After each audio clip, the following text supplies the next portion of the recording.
Americans want safer streets, affordable gas, and freedom. Instead, Democrats give us another bill attacking President Trump, sponsored by the guy who spent years misleading the Congress and, more importantly, the country on Trump-Russia investigation, on Mueller investigation, on impeachments. Remember when the sponsor of the bill said that his office didn't meet with the whistleblower? Found out that wasn't true. That he went on. Yeah, I mean, he said more than circumstantial evidence, more proof that there was collusion between President Trump and Russia, and it was just all false. And frankly, now we know it was. Now that we've seen information, now that the Durham report is, this wasn't just any member of Congress making that statement.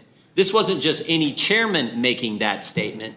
This was the chairman of the Intel Committee, the committee that gets additional information than the rest of us get, going on television and saying something that was not true. The chamber falls silent as Congressman Jim Jordan steps forward, fire in his voice and facts locked and loaded. He looks directly across the aisle and unleashes a blistering takedown aimed squarely at Adam Schiff, calling out years of political deception, failed narratives, and a relentless obsession with President Donald Trump. Today, Jordan declares, the American people are fed up. They want safer streets, affordable gas, and real leadership, not endless political theater and another partisan bill aimed at stopping Trump. He isn't holding back, and what follows leaves the room stunned. He points straight at the bill's sponsor, Adam Schiff, accusing him of misleading not just Congress, but the entire nation. Jordan recounts the lies. Trump-Russia hoax. Mueller investigation spin. Impeachment basement hearings. Each claim, he says, fell apart just like the credibility of its architect. Let's dive in. Mr. Speaker, I thank the gentleman for yielding.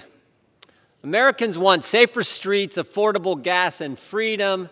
Instead, Democrats give us record crime levels, record inflation, and another bill attacking President Trump, sponsored by the guy who spent years misleading the Congress and, more importantly, the country on Trump-Russia investigation, on Mueller investigation, on impeachments. Remember when the sponsor of the bill said that his office didn't meet with the whistleblower? Found out that wasn't true. Remember when the sponsor of the bill told us that we would hear from the whistleblower during impeachment? We'd actually have real process instead of having hearings and depositions in the basement, in the bunker of the Capitol. Remember when the sponsor told us this? That there was more than circumstantial evidence that President Trump colluded with Russia? That turned out to be false. Bob Mueller said it was false. Everyone knew it was false. In fact, it was such baloney, even the Washington Post has had to retract and change things from stories because they said, oh, yeah, there was a lot of false information in that dossier that they used to go spy on President Trump's campaign.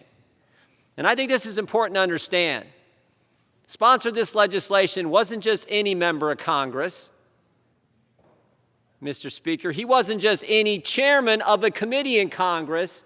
He was the chairman of the Intelligence Committee, the committee that gets additional information from anyone else in the country making those claims that were not accurate. So maybe instead of having another bill that attacks President Trump because Democrats are afraid he's going to run and he's going to win in 2024, so they want to do everything they can to attack him, maybe instead of another bill attacking President Trump, we should actually focus on things that the American people care about. You know, you can attack President Trump all you want. I know one thing. A year ago, the border was secure. Sure was. A year ago, cities were safe. Safer than they are today. A year ago, we didn't have a 31-year high inflation. We actually had wages going up, real wages. A year ago, we didn't have a Department of Justice attacking moms and dads, putting a label, a designation, a threat tag on parents who simply go to school board meetings and speak out against a racist, hate America curriculum. No, we didn't have that a year ago. But you guys can keep attacking the president all you want, not addressing the issues that the American people care about. We're going to speak about the issues they care about. We're going to try to do everything we can to slow down your crazy agenda that is driving up the price of everything. We're going to speak out against and do everything we can to make sure the Department of Justice quits attacking parents. God bless the whistleblower who came forward and gave us the information. Sent from the Counterterrorism Division of the FBI. We could be dealing with that issue today. We could be holding the Attorney General accountable, the Justice Department accountable for what they're doing. No, no, no. We're going to attack President Trump again.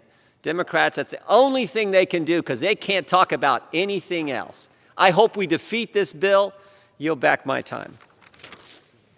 When Jim Jordan finished speaking, the truth he laid out could not be ignored.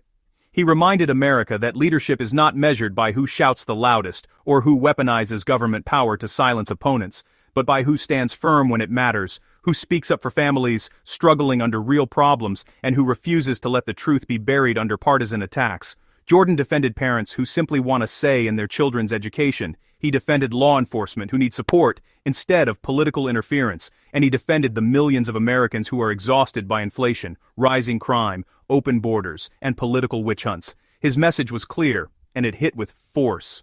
While some in Washington continue to obsess over taking down Donald Trump because they fear his return and fear the American people's voice, Jordan stood tall and reminded the country that this government works for the people, not for political elites, not for secret committees, and not for those who manipulate intelligence to score political victories. He made it clear that accountability still matters, honesty still matters, and fighting for the nation's future still matters. Jim Jordan showed what real leadership looks like, grounded in conviction, guided by truth, and fueled by the belief that America is worth defending, not destroying through partisan revenge. As he stepped back, yielding his time, his words echoed, not as political theatrics, but as a call to stand up, stand firm, and refuse to allow the country to be torn apart by those who put power above the people. America needs fighters, and today, Jim Jordan proved once again that he is one of them.